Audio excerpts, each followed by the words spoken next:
ਪਤੀ ਪਤਨੀ ਦੀ love story ਦਾ ਤੇ ਵਿਆਹ ਦਾ ਇੱਕ ਦੁਖਦ ਅੰਤ ਹੋਇਆ ਹੈ। ਪਰ ਇਸ ਪੂਰੀ ਘਟਨਾ ਦੇ ਵਿਚਾਲੇ ਆਪਣੇ ਪਤੀ ਨੂੰ ਮਾਰਨ ਦੇ ਇਲਜ਼ਾਮ ਉਸ ਦੀ ਹੀ ਪਤਨੀ ਅਮਰਜੀਤ ਕੌਰ ਦੇ ਉੱਪਰ ਲੱਗੇ ਨੇ। 25 ਸਾਲ ਦਾ ਗੌਰਵ ਉਰਫ ਗੋਰੂ, ਜਿਸ ਦੀ ਕੀ ਜਾਨ ਜਾ ਚੁੱਕੀ ਹੈ ਅਤੇ ਇਸ ਪੂਰੇ ਮਾਮਲੇ ਦੇ ਵਿੱਚ ਹੁਣ ਇੱਕ ਕਰਕੇ ਕਈ ਖੁਲਾਸੇ ਹੁੰਦੇ ਨਜ਼ਰ ਆ ਰਹੇ ਨੇ। ਗੌਰਵ ਦੀ ਪਤਨੀ ਅਮਰਜੀਤ ਕੌਰ ਤੇ ਹੀ ਮੁੰਡੇ ਦੇ ਪਰਿਵਾਰਕ ਮੈਂਬਰਾਂ ਦੇ ਵੱਲੋਂ ਸ਼ੱਕ ਜ਼ਾਹਿਰ ਕੀਤਾ ਹੈ। ਉਹਨਾਂ ਦਾ ਕਹਿਣਾ ਹੈ ਕਿ 18 ਜਨਵਰੀ ਨੂੰ ਗੌਰਵ ਨੇ ਆਖਰੀ ਵਾਰ ਠੀਕ ਤਰੀਕੇ ਦੇ ਨਾਲ ਸਾਡੇ ਨਾਲ ਗੱਲਬਾਤ ਕੀਤੀ ਸੀ ਅਤੇ ਅਗਲੇ ਹੀ ਦਿਨ ਮਲੇਸ਼ੀਆ ਤੋਂ ਫੋਨ ਦੇ ਉੱਪਰ ਉਹਨਾਂ ਨੂੰ ਸੂਚਨਾ ਮਿਲਦੀ ਹੈ ਕਿ ਗੌਰਵ ਇਸ ਦੁਨੀਆ ਦੇ ਵਿੱਚ ਨਹੀਂ। 5 ਜਨਵਰੀ ਨੂੰ ਗੌਰਵ ਨੇ ਮਲੇਸ਼ੀਆ ਦੇ ਵਿੱਚ ਪਤਨੀ ਦਾ ਜਨਮ ਦਿਨ ਵੀ ਮਨਾਇਆ ਸੀ ਅਤੇ ਇਸ ਦੀਆਂ ਫੋਟੋਆਂ ਵੀ ਸ਼ੇਅਰ ਕੀਤੀਆਂ ਗਈਆਂ ਸੀ। ਪਰਿਵਾਰ ਨੇ ਉਸ ਦੀ ਪਤਨੀ ਭਾਵ ਕਿ ਆਪਣੀ ਨੂੰਹ ਦੇ ਉੱਪਰ ਅਮਰਜੀਤ ਕੌਰ ਦੇ ਉੱਪਰ ਹੀ ਸ਼ੱਕ ਜ਼ਾਹਿਰ ਕੀਤਾ ਹੈ।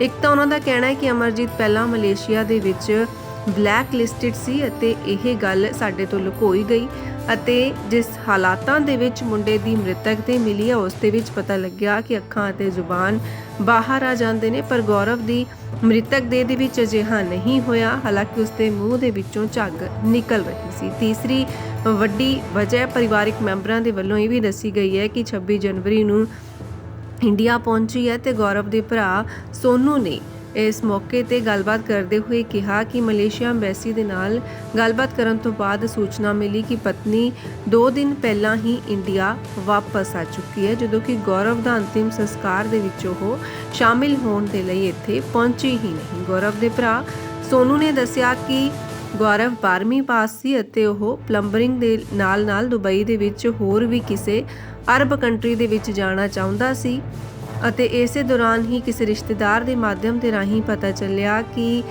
ਨਾਥੋ ਵਾਲੀ ਗਲੀ ਦੀ ਇੱਕ ਕੁੜੀ ਪਹਿਲਾਂ ਹੀ ਮਲੇਸ਼ੀਆ ਦੇ ਵਿੱਚ ਗਈ ਹੋਈ ਹੈ, ਜਿਸ ਦੇ ਚੱਲਦੇ ਹੋਏ ਪਰਿਵਾਰਕ ਮੈਂਬਰਾਂ ਨੇ ਇਹ ਰਿਸ਼ਤਾ ਕਰ ਦਿੱਤਾ। ਗੱਲਬਾਤ ਪੱਕੀ ਹੋ ਗਈ ਸੀ ਅਤੇ ਗੌਰਵ ਦਾ ਵੀ ਵਿਦੇਸ਼ ਜਾਣ ਦਾ ਸੁਪਨਾ ਇਸ ਤਰ੍ਹਾਂ ਪੂਰਾ ਹੋ ਜਾਣਾ ਸੀ। ਉਹ ਦੁਬਈ ਦੇ ਵਿੱਚ ਜਾ ਕੇ ਪਲੰਬਰ ਦਾ ਕੰਮ ਕਰਕੇ ਸੈੱਟ ਹੋਣਾ ਚਾਹੁੰਦਾ ਸੀ ਤੇ ਇਸ ਦੇ ਵਿੱਚ ਮਲੇਸ਼ੀਆ ਜਾਣਾ ਤੈਅ ਹੋ ਗਿਆ। 14 ਜੁਲਾਈ 2024 ਨੂੰ ਗੌਰਵ ਅਤੇ ਅਮਰਜੀਤ ਕੌਰ ਦੀ ਅਰੇਂਜ ਮੈਰਿਜ ਹੁੰਦੀ ਹੈ ਤੇ ਅਗਲੇ ਹੀ ਦਿਨ ਦੋਨੋਂ ਮਲੇਸ਼ੀਆ ਦੇ ਲਈ ਨਿਕਲ ਗਏ ਸੀ। ਵਿਆਹ ਦੇ ਅਗਲੇ ਹੀ ਦਿਨ ਦੋਨੋਂ ਟੂਰਿਸਟ ਵੀਜ਼ਾ ਤੇ ਥਾਈਲੈਂਡ ਗਏ ਅਤੇ ਉੱਥੋਂ ਹੀ ਬੱਸ ਦੇ ਜ਼ਰੀਏ ਉਹ ਮਲੇਸ਼ੀਆ ਪਹੁੰਚਦੇ ਨੇ। ਅਮਰਜੀਤ ਕੌਰ ਦੇ ਮਾਮੇ ਦਾ ਮੁੰਡਾ ਪਹਿਲਾਂ ਤੋਂ ਹੀ ਉੱਥੇ ਰਹਿੰਦਾ ਸੀ ਅਤੇ ਉਸ ਦੇ ਕੁਝ ਹੋਰ ਰਿਸ਼ਤੇਦਾਰ ਵੀ ਵਿਦੇਸ਼ ਦੇ ਵਿੱਚ ਹੀ ਸੀ। ਪਰਿਵਾਰਕ ਮੈਂਬਰਾਂ ਨੂੰ ਸੀ ਕਿ ਸਭ ਕੁਝ ਠੀਕ ਠਾਕ ਤਰੀਕੇ ਦੇ ਨਾਲ ਨਿਪਟ ਜਾਵੇਗਾ, ਉਹਨਾਂ ਨੂੰ ਕੋਈ ਵਿਆਹ ਤੋਂ ਬਾਅਦ ਦਿੱਕਤ ਨਹੀਂ ਆਵੇਗੀ। ਰਸਤੇ ਦੇ ਵਿੱਚ ਚੈਕਿੰਗ ਦੇ ਦੌਰਾਨ ਹੀ ਪਤਾ ਚੱਲਿਆ ਕਿ ਅਮਰਜੀਤ ਕੌਰ ਮਲੇਸ਼ੀਆ ਦੇ ਵਿੱਚ ਪਹਿਲਾਂ ਤੋਂ ਹੀ ਬਲੈਕ ਲਿਸਟਡ ਹੈ ਅਤੇ ਉਹ ਸਾਲ 2021 ਦੇ ਵਿੱਚ ਟੂਰਿਸਟ ਵੀਜ਼ਾ ਤੇ ਮਲੇਸ਼ੀਆ ਗਈ ਸੀ। ਵੀਜ਼ਾ ਐਕਸਪਾਇਰ ਹੋਣ ਤੋਂ ਬਾਅਦ ਵੀ ਉਹ ਉੱਥੇ ਹੀ ਰਹਿ ਰਹੀ ਸੀ ਅਤੇ ਜਦੋਂ ਫੜੀ ਗਈ ਤਾਂ ਉਸ ਨੂੰ ਬਲੈਕ ਲਿਸਟ ਕਰ ਦਿੱਤਾ ਗਿਆ। ਅਮਰਜੀਤ ਨੇ ਗੌਰਵ ਅਤੇ ਸਹੁਰੇ ਪਰਿਵਾਰ ਤੋਂ ਐਡੀ ਵੱਡੀ ਗੱਲ ਲੁਕੋਈ ਸੀ ਅਤੇ ਇਸ ਗੱਲ ਨੂੰ ਲੈ ਕੇ ਕਾਫੀ ਝਗੜਾ ਵੀ ਹੋਇਆ ਸੀ। ਫਿਰ ਘਰ ਵਾਲਿਆਂ ਦੇ ਵੱਲੋਂ ਸਮਝਾਇਆ ਗਿਆ ਤੇ ਆਖਿਰਕਾਰ ਦੋਨਾਂ ਦੀ ਸਹਿਮਤੀ ਬਣ ਗਈ। ਮਲੇਸ਼ੀਆ ਦੇ ਵਿੱਚ ਅਮਰਜੀਤ ਕੌਰ ਨੂੰ ਬਰਗਰ ਸ਼ਾਪ ਅਤੇ ਗੌਰਵ ਨੂੰ ਸਿਕਿਉਰਿਟੀ ਕੰਪਨੀ ਦੇ ਵਿੱਚ ਨੌਕਰੀ ਮਿਲ ਗਈ ਸੀ। ਗੌਰਵ ਨੂੰ ਕੰਮ ਮਿਲਣ ਦੀ ਵਜ੍ਹਾ ਦੇ ਨਾਲ ਉਸ ਦਾ ਵੀਜ਼ਾ ਐਕਸਟੈਂਡ ਹੋ ਗਿਆ ਤੇ ਕਪਲ ਹੋਣ ਦੇ ਨਾਤੇ ਹੀ ਅਮਰਜੀਤ ਵੀ ਉੱਥੇ ਕੰਮ ਕਰਦੀ ਰਹੀ ਅਤੇ ਹੁਣ ਉਹਨਾਂ ਨੂੰ ਕੋਈ ਖਤਰਾ ਵੀ ਨਹੀਂ ਸੀ। ਹੁਣ ਆਉਂਦੀ ਹੈ 18 ਤਰੀਕ ਦੀ ਸਵੇਰ, ਸਮਾਂ 11 ਵਜੇ, ਜਿਸ ਦੇ ਵਿੱਚ ਪਤਾ ਲੱਗਿਆ ਕਿ ਮਾਧੋ ਸਿੰਘਾਨਾ ਦਾ ਸਾਹਿਲ ਵੀ ਉਹਨਾਂ ਦੇ ਕੋਲ ਹੀ ਆਇਆ ਹੋਇਆ ਸੀ, ਕਮਰੇ ਦੇ ਵਿੱਚ ਹੀ ਰਹਿਣ ਲੱਗ ਪਿਆ। ਅਗਲੇ ਹੀ ਦਿਨ ਦੋਵਾਂ ਨੇ ਇੱਕੋ ਥਾਂ ਤੇ ਕੰਮ ਦੇ ਲਈ ਜਾਣਾ ਸੀ, ਪਰ ਪਤਾ ਲੱਗਦਾ ਹੈ ਕਿ ਗੌਰਵ ਦੀ ਜਾਨ ਜਾ ਚੁੱਕੀ ਹੈ 18 ਤਰੀਕ ਨੂੰ। ਮਲੇਸ਼ੀਆ ਪੁਲਿਸ ਨੇ ਘਟਨਾ ਤੋਂ ਬਾਅਦ ਗੌਰਵ ਦੀ ਮ੍ਰਿਤਕ ਦੇਹ ਨੂੰ ਮੈਡੀਕਲ ਕਾਰਵਾਈ ਕਰਦੇ ਹੋਏ ਮੌਤ ਦੇ ਕਾਰਨਾਂ ਦਾ ਪਤਾ ਲਗਾਉਣ ਦੀ ਕੋਸ਼ਿਸ਼ ਕੀਤੀ ਅਤੇ ਫਿਰ ਪਰਿਵਾਰ ਜੋ ਕਿ ਮਲੇਸ਼ੀਆ ਨਹੀਂ ਜਾ ਸਕਦਾ ਸੀ, ਪਰਿਵਾਰ ਦੇ ਵੱਲੋਂ ਮ੍ਰਿਤਕ ਦੇ ਮੰਗਾਈ ਜਾਂਦੀ ਹੈ। ਇੱਕ NGO ਦੇ ਰਾਹੀਂ ਇਹ ਮ੍ਰਿਤਕ ਦੇ ਪਹੁੰਚਦੀ ਹੈ ਪਰਿਵਾਰਕ ਮੈਂਬਰਾਂ ਦੇ ਕੋਲ ਤੇ 27 ਜਨਵਰੀ ਨੂੰ ਗੌਰਵ ਦੀ ਮ੍ਰਿਤਕ ਦੇ ਚੋਬੁਰਜਾ ਪਿੰਡ ਪਹੁੰਚਦੀ ਹੈ, ਜਿੱਥੋਂ ਐਂਬੂਲੈਂਸ ਤੋਂ ਉਤਾਰਨ ਤੋਂ ਬਾਅਦ ਜਿੱਥੇ ਪਰਿਵਾਰਕ ਮੈਂਬਰਾਂ ਦੇ ਵੱਲੋਂ ਐਂਬੂਲੈਂਸ ਤੋਂ ਮ੍ਰਿਤਕ ਦੇ ਉਤਾਰਨ ਤੋਂ ਮਨਾ ਕਰ ਦਿੱਤਾ ਗਿਆ ਕਿਉਂਕਿ ਉਹਨਾਂ ਦੀ ਡਿਮਾਂਡ ਸੀ ਕਿ ਇੱਕ ਵਾਰ ਫਿਰ ਤੋਂ ਇਸ ਦਾ ਪੋਸਟਮਾਰਟਮ ਹੋਣਾ ਚਾਹੀਦਾ ਹੈ। DSP ਰਾਜ ਸਿੰਘ ਦੇ ਵੱਲੋਂ ਕਿਹਾ ਗਿਆ, ਸਮਝਾਇਆ ਗਿਆ, ਮੌਕੇ ਤੇ ਮੌਜੂਦ ਲੋਕਾਂ ਦੇ ਵੱਲੋਂ ਭਰੋਸਾ ਦਿੱਤਾ ਗਿਆ। ਫੋਨ ਤੇ ਗੱਲਬਾਤ ਕੀਤੀ ਗਈ, ਪੋਸਟਮਾਰਟਮ ਦੀ ਮੰਗ ਕੀਤੀ ਜਾ ਰਹੀ ਹੈ ਤਾਂ ਡਾਕਟਰਾਂ ਨੇ ਹਸਪਤਾਲ ਰੈਫਰ ਕਰ ਦਿੱਤਾ, ਲੇਕਿਨ ਫਿਰ ਪਰਿਵਾਰਕ ਮੈਂਬਰ ਮ੍ਰਿਤਕ ਦੇ ਲੈ ਗਏ ਅਤੇ ਉਸ ਦਾ ਅੰਤਿਮ ਸੰਸਕਾਰ ਕਰ ਦਿੱਤਾ ਗਿਆ। ਹੁਣ ਮਲੇਸ਼ੀਆ ਦੀ ਪੁਲਿਸ ਨੇ ਪੋਸਟਮਾਰਟਮ ਕਰਵਾਇਆ ਸੀ ਤਾਂ ਉਸ ਦੇ ਵਿੱਚ ਇਹੀ ਆਇਆ ਸੀ ਕਿ ਮੁੰਡੇ ਨੇ ਖੁਦ ਅਜਿਹਾ ਕੀਤਾ ਹੈ। ਸ਼ੁਰੂ ਦੇ ਵਿੱਚ ਪਰਿਵਾਰਕ ਮੈਂਬਰਾਂ ਨੂੰ ਸੰਤੁਸ਼ਟੀ ਨਹੀਂ ਸੀ ਅਤੇ ਫਿਰ ਉਹਨਾਂ ਨੇ ਫਿਲਹਾਲ ਅੰਤਿਮ ਸੰਸਕਾਰ ਤਾਂ ਕਰ ਦਿੱਤਾ ਹੈ, ਪਰ ਇਸ ਦੇ ਵਿੱਚ ਗੌਰਵ ਦੀ ਪਤਨੀ ਅਮਰਜੀਤ ਕੌਰ ਦੇ ਉੱਪਰ ਹੀ ਸਿੱਧੇ ਤੌਰ ਤੇ ਸ਼ੱਕ ਜ਼ਾਹਿਰ ਕੀਤਾ ਜਾ ਰਿਹਾ ਹੈ, ਕਿਉਂਕਿ ਉਹ ਭਾਰਤ ਦੇ ਵਿੱਚ ਇੰਡੀਆ ਦੇ ਵਿੱਚ ਹੁੰਦੇ ਹੋਏ ਵੀ ਆਪਣੇ ਪਤੀ ਦੇ ਅੰਤਿਮ ਸੰਸਕਾਰ ਮੌਕੇ ਕਿਹਾ ਜਾ ਰਿਹਾ ਹੈ ਕਿ ਉਹ ਨਹੀਂ ਪਹੁੰਚੀ। ਇਸ ਦੇ ਨਾਲ ਹੀ ਆਖਿਰਕਾਰ ਕਾਰਨ ਕੀ ਰਿਹਾ, ਜਿਸ ਮੁੰਡੇ ਨੇ ਚੰਗੀ ਭਲੀ ਮੇਰੇ ਨਾਲ ਗੱਲਬਾਤ ਕੀਤੀ ਸੀ, ਪਰਿਵਾਰਿਕ ਮੈਂਬਰਾਂ ਦਾ ਆਖਣਾ ਹੈ ਕਿ ਉਹ ਇਹੋ ਜਿਹੀ ਹਰਕਤ ਕਿਵੇਂ ਕਰ ਸਕਦਾ ਹੈ। 2 ਦਿਨ ਪਹਿਲਾਂ ਹੀ ਜਦੋਂ ਪਤਨੀ ਇੰਡੀਆ ਵਾਪਸ ਆ ਚੁੱਕੀ ਸੀ, ਭਰਾ ਦੇ ਮੁਤਾਬਕ ਤਾਂ ਅਮਰਜੀਤ ਕੌਰ ਮ੍ਰਿਤਕ ਦੇ ਨਾਲ ਆਉਣ ਦੀ ਬਜਾਏ 2 ਦਿਨ ਪਹਿਲਾਂ ਹੀ ਇਕੱਲੀ ਵਾਪਸ ਆ ਜਾਂਦੀ ਹੈ, ਆਪਣੇ ਪੇਕੇ ਘਰ ਚਲੀ ਜਾਂਦੀ ਹੈ ਤੇ ਉਹਦੇ ਕੋਲ ਐਮਬੈਸੀ ਦਾ ਫੋਨ ਆਇਆ ਸੀ ਕਿ ਗੌਰਵ ਦੀ ਪਤਨੀ ਆਪਣੇ ਆਰੋਪਾਂ ਤੇ ਸਫਾਈ ਦੇ ਕੇ ਮਲੇਸ਼ੀਆ ਤੋਂ ਇਕੱਲੇ ਹੀ ਚਲੀ ਗਈ ਹੈ, ਮ੍ਰਿਤਕ ਦੇ ਹਜੇ ਉੱਥੇ ਹੀ ਹੈ ਤੇ ਆਪ ਉਹ ਜਲਦੀ ਮੰਗਵਾ ਰਿਹਾ ਸੀ ਪਰਿਵਾਰ ਮ੍ਰਿਤਕ ਦੇ, ਪਰ ਪਤਨੀ ਨੇ ਅਜਿਹਾ ਕਿਉਂ ਕੀਤਾ, ਇਸ ਕਰਕੇ ਹੀ ਉਹ ਸਵਾਲਾਂ ਦੇ ਘੇਰੇ ਦੇ ਵਿੱਚ ਹੈ ਤੇ ਪਰਿਵਾਰਿਕ ਮੈਂਬਰ ਹੁਣ ਇਸ ਪੂਰੇ ਮਾਮਲੇ ਦੇ ਵਿੱਚ इंसाफ की गुहार लगा रहे हैं। ये मेरा भाई 14/7/2024 को मलेशिया गया था उसकी वाइफ के साथ, उसकी शादी हुई थी जी और देख के शादी करवाई जी लड़की ने आप। उसके बाद हमें 17/1/2024 को हमने कपड़े भेजे थे, कपड़े सामान सब कुछ भेजा था जी, और हमारी बात भी हुई थी गोरू से, रात को 11 बजे तक बात हुई थी, जिसमें वो काफ़ी खुश लग रहा था। लेकिन 2 घंटे के बाद उसकी वाइफ ये कहती भी आपके भाई ने सुसाइड कर लिया है। 2 घंटे बाद? हाँ जी। तो एक मिनट में आपके भाई से कोई बातचीत नहीं हुई फ़ोन पे या कुछ बात? नहीं, उसके बाद तो उन्होंने फ़ोन किया था जब के बारे में, वो भी उसके मामा के लड़का ने मेरे को फ़ोन किया था। तो किससे शादी हुई थी, कब गया था जी मलेशिया? अमनदीप कौर से शादी हुई थी, रानिया की थी जी वो, और 18 जुलाई 2024 को मलेशिया गए थे जी वो। ठीक है। टूरिस्ट वीज़े पे। टूरिस्ट वीज़ा पे? हाँ जी, हाँ जी। तो उसके बाद फिर वहाँ जाके कुछ पता चला आपको, कुछ पता किया आपने, कोई इंक्वायरी की कि क्या पूरा मामला रहा, कुछ पता चला? हमें तो यही पता लगा जब वो मलेशिया गई तो हमारे भाई ने ये बताया था भी ये पहले ब्लैक लिस्टेड थी मलेशिया से। ठीक है जी, वहाँ मलेशिया नहीं जा सकती थी। इसका ये कि वो बाय थाईलैंड वहाँ से टिकट करा के बस पे गई थी ब्रदर के साथ। इस चीज़ का मामला हमें पता लगा था भी हमारे साथ थोड़ा धोखा हुआ, उन्होंने धोखा किया है कि वर्क परमिट पे जाएगी या टूरिस्ट पे जा रही है। उसके बाद उनकी अनबन रहने लगी थी, लेकिन वो धीरे धीरे काफ़ी वो एक दूसरे में होने लग गए। फिर उसके बाद अब ये घटना हुई है जी। तो क्या कार्रवाई चाहते हो इस मामले में? हम दोबारा पोस्टमार्टम रिपोर्ट करवाना चाहते हैं भाई की।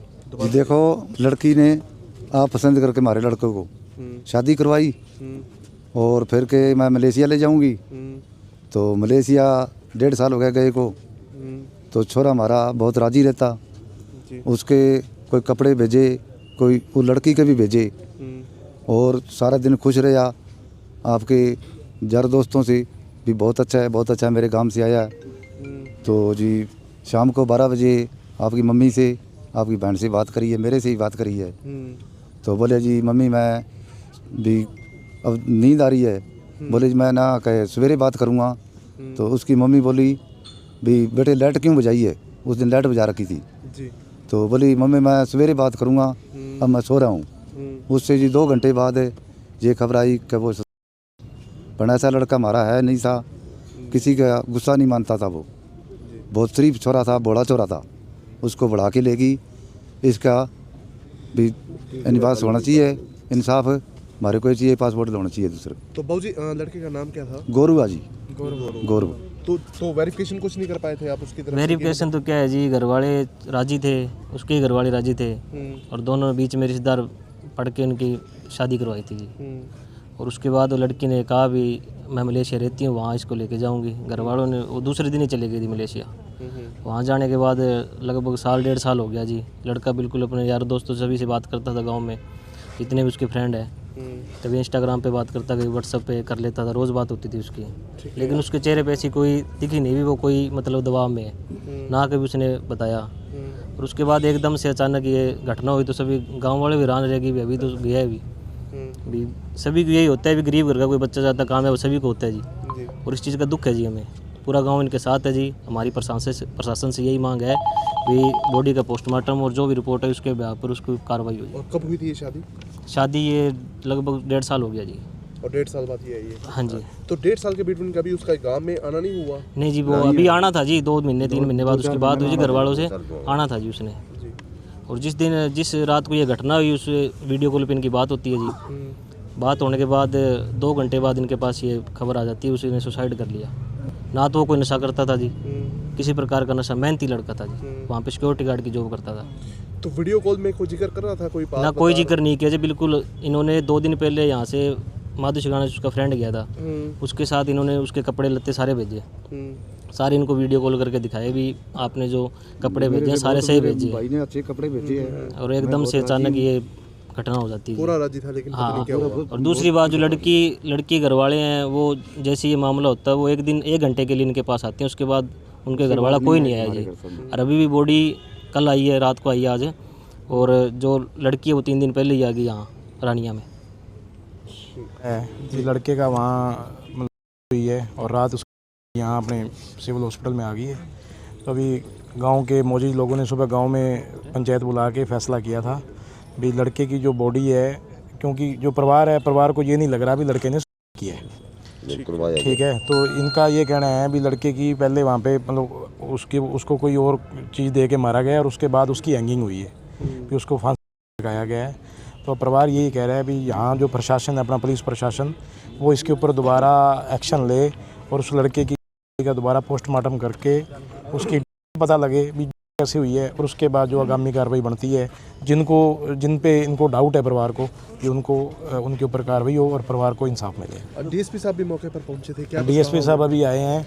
एक्चुअली क्या है, ये जो मतलब इस बात को 7-8 दिन हो गए हैं टोटल प्रक्रिया, क्योंकि 10 दिन के करीब हो गया वहाँ हुई थी और बड़ी रात पहुंची है। तो हमारे जो पंचायत है, सरपंच साहब ये एसपी साहब से मिले थे। तो एसपी साहब ने, क्यों हमारा जो गांव है वो नौसरी चोपटा के अंदर आता है, थाना हमारा नौसरी चोपटा है, तो फिर यहाँ से इन्होंने डीएसपी साहब को मार्क किया भी आप इसके ऊपर मतलब जो भी कार्रवाई बनती है। तो डीएसपी साहब से भी बात हुई है, उन्होंने वो आए हैं। हमने भी उनसे ये रिक्वेस्ट करी है भी एक बार गाँव की जो पंचायत है और उसके ब्याह पे आप एक बार पोस्टमार्टम दोबारा करवाओ, ताकि परिवार को ये पता लग जाए भी लड़के का हुआ है या लड़के की किसी वजह से ये तो एग्री है प्रशासन इस बात पे? प्रशासन, डीएसपी साहब अभी हमें उन्होंने आश्वासन दिया है भी हम एक बार अपने सीनियर से बात करते हैं भी जो भी है, जो बनती कार्रवाई है हम जरूर करवाएंगे, भी परिवार को न्याय दिलाना। पोस्टमार्टम के लिए नहीं।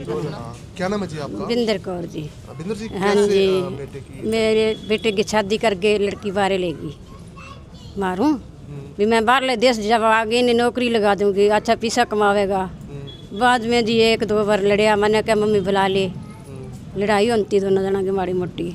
और सुबह 9 बजे मेरे साथ बात कर गए, सोया ही जी 2 ही घंटे बाद वो मैंने फोन आ गया मेरे बेटे का, मेरे साथ बात करी है, ये मेरे पेटों को नहीं कर रहा। तो क्या बात बताई जी? 9 बजे फोन आया तो क्या बताया जी? मैं क्या बेटा अभी किया सो गया कि कोई नहीं, क्या मम्मी मैं सो गया। और लड़ाई तो पहला 5-7 दिन पहला ही मैं ठंडी मिट्टी कर दी दोनों जना की। बाद में मैंने नहीं बताया मेरे साथ लड़ाई के ना के बड़े मारे। 9 बजे बाद में के बीतिया, 12 बजे मारकर ने फोन कर दिया मेरे बेटे ने। बाद में फोटो खींच के भेज दी। बताइए की बीती है बेटे के साथ, इतने देर लग गए। कहना जी आप बता रहे हो कि कपड़े वगैरह भेजे? हाँ जी, कपड़े कल्ले सी जी पा के दिखाए सी, रात ਨੂੰ ਗੱਲ ਵੀ ਕੀਤੀ ਸੀ, ਕਹਿੰਦਾ ਮੰਮੀ ਮੈਂ ਸੋਨਾਗਾ ਰਾਤ ਨੂੰ। ਫਿਰ ਫੋਨ ਆਇਆ ਸੀ ਕਿਆ ਉਹਨੇ ਕੀ ਕਰ ਲਿਆ, ਕਹਿੰਦੇ ਉਹਨੇ ਗਲ ਵਿੱਚ ਆਪਦੀ ਆਪ ਤਾਂ ਨਹੀਂ ਇਹ ਜਿਹਾ ਕੰਮ ਕਰ ਸਕਦਾ, ਕਦੇ ਵੀ ਨਹੀਂ ਕਰ ਸਕਦਾਗਾ। ਉਹ ਇੰਨਾ ਸਿਆਣਾ ਸੀਗਾ, ਸਾਰਿਆਂ ਨਾਲੋਂ ਲੰਬਾ ਸੀਗਾ, ਉੱਚਾ ਸੀਗਾ, ਇੰਨੀ ਸਮਝਦਾ ਸੀਗੀ, ਉਹਨੂੰ ਪੜ੍ਹਿਆ ਲਿਖਿਆ ਵੀ ਸੀਗਾ। ਉਹ ये जो काम तो कदे भी नहीं कर सकता वो आप दी आप। तो फोन पे क्या बताता था जी वो जब फोन करता था तब क्या कहता था? कहना मैं सही सलामत था, मेरी फिक्र ना करियो, मैं ठीक हाँ मम्मी। ऐ कहना मैं आऊँगा मम्मी, मैं 4 महीनों में आऊँगा, हजे नहीं आऊँगा मैं। तो अंतिम बार जब फोन पे बात हुई आपकी मदर से बेटे की, तब उसने क्या कहा? कपड़े पा के देख ले सी, कहना मम्मी ठीक हाँ मम्मी, मैं तड़के काम ते जाऊँगा। मां संगाने का मुंडा भी गया सीगा नानके दा, तड़के असीं दोने इकट्ठे ही जावांगे काम ते। पूरा खुश था? हाँ जी खुश सीगा जी, लेकिन पता नहीं चला कि क्या बात हुई। हाँ जी वो नहीं बाद च क्या कहते गल विच परने नानके दे ने गल विच ले लिया, ये काम तो आपदी अब तो नहीं कर सकदागा। इसीलिए तो अब हमारी तो यही रिक्वेस्ट है भाई, इसको अगर पोस्टमार्टम की प्रक्रिया है और आप मतलब आउट ऑफ द वे या जैसे भी ऊपर अफसरों से बात करके भी पोस्टमार्टम हो जाए, इनको कम से कम ये सेटिस्फेक्शन हो जाए भी हाँ भी ठीक है लड़के ने या उसकी मतलब उसकी बॉडी के साथ कोई कार्रवाई हुई है। एक परिवार को न्याय दिलाने की बात कर रहे हैं सर हम। नहीं, मैं भी न्याय के साथ ही खड़ा हूँ भाई, कम से कम उसमें पोस्टमार्टम में ये तो क्लियर हो जाएगा जी सर। देखो अगर उसने किया है तो वो क्लियर हो जाएगा, अगर कोई और एक्टिविटी हुई है तो कम से कम ये तो वहाँ की जो पोस्टमार्टम रिपोर्ट है वो रिपोर्ट रीजन आया है उसमें भी तो हैंगिंग है। देखो हैंगिंग जो लिए तो हैंगिंग ही आएगा जी उसमें चाहिए ਉਹ ਜਿੱਥੇ ਰਹਿੰਦੇ ਸੀ ਨਾ ਉਹ ਜਿਹੜੀ ਮੈਡਮ ਕੋਲੇ ਰਹਿੰਦੇ ਸੀਗੇ ਜੀ ਉਹ ਕਹਿੰਦੇ ਪੋਲਿਟਿਕਸ ਵਿੱਚ ਸੀ ਤੇ ਉਹਦੇ ਜੋ 20 ਬੰਦੇ ਇਲੀਗਲ ਰਹਿੰਦੇ ਸੀ ਉਹਦੇ ਵਿੱਚ ਉਹਦੇ ਮਕਾਨ ਦੇ ਵਿੱਚ ਉਹਨੇ ਆਪਦੇ ਮਕਾਨ ਨੂੰ ਬਚਾਉਣ ਵਾਸਤੇ ਇਹ ਚੀਜ਼ ਕੀਤੀ ਆ नहीं देखो वो है कि ये ये तो एक सारी सोच चीज़ें। नहीं है अपने जो भी जाते हैं मैक्सिमम अपने इंडियन जाके इलीगली रहते हैं यहाँ से जाते हैं टूरिस्ट वीजा पे वहाँ जाके कोई सबको पता है इलीगल ही रह रहे हैं अगर वहाँ से अब जो बैक मारना शुरू कर रही है सरकार वो इसीलिए वापस भेज रही है जो इलीगल तौर पे वहाँ पे रहने लगे हैं जो परमानेंट है PR वगैरह सिटीजन है उनको तो कोई दिक्कत नहीं है मैक्सिमम ये मान के चलो जो भी जा रहे हो इलीगल तौर के ऊपर ही वहाँ पे रह रहे हैं 100 में से 90% इलीगली मान लो 10% ही कोई वहाँ पे जेन्युइन तौर पे रह रहे हैं लीगल जो वहाँ पे रह रहे हैं। तो सर हम तो यही आपसे रिक्वेस्ट कर रहे हैं कि इनका एक बार ये अगर पोस्टमार्टम वाला काम हो जाए तो उसी में सर गाँव भी सारी क्यों देखो गाँव भी इस चीज़ के अंदर स्टैंड कर रहा है सुबह गाँव में भी पंचायत हुई है तो गाँव भी ये कहता है भी लड़का ऐसा था नहीं कि वो सुसाइड कर ले क्योंकि सब मेरी ड्यूटी में स्पेशली SP साहब ने इसलिए लगाई जी सर हमारी तो यही आपसे रिक्वेस्ट है कि एक बार आप हाँ बस ये काम करवा दो इसी में सारा गाँव हुआ तो जेन्युइन कुछ हुआ तो मैं कराने की कोशिश करूंगा नहीं तो वो नहीं है कि कोई दबाव नहीं है इस चीज़ नहीं दबाव तो सर देखो मैं स्पष्ट ही बता देता हूँ क्योंकि दबाव इस चीज़ का नहीं है कि जो एक नया कानून भी आ चुका है आप पहली बात तो प्रदर्शन नहीं कर सकते बिल्कुल ठीक बात दूसरा इसके अंदर सजा का प्रावधान हो गया अगर ज़्यादा होगी तो ये कि पुलिस इसके को कब्जे में ले लेगी जी और संस्कार भी प्रशासन कराएगा नहीं मैं भी देखो मेरा काम है बताना बिल्कुल आपने बताया आप लोगों को नहीं पता हमें भी जब नए कानून के हम सीखने लग रहे हैं आप लोगों को भी नहीं पता लेकिन बताना मेरा फर्ज है कि बताना भी जरूरी है वो तो अभी चेंज हो ही चुका है सर मतलब इसके ऊपर तो ला ही आ गया जी चलो मैं एक बार आप एक बार बात करके देखता हूँ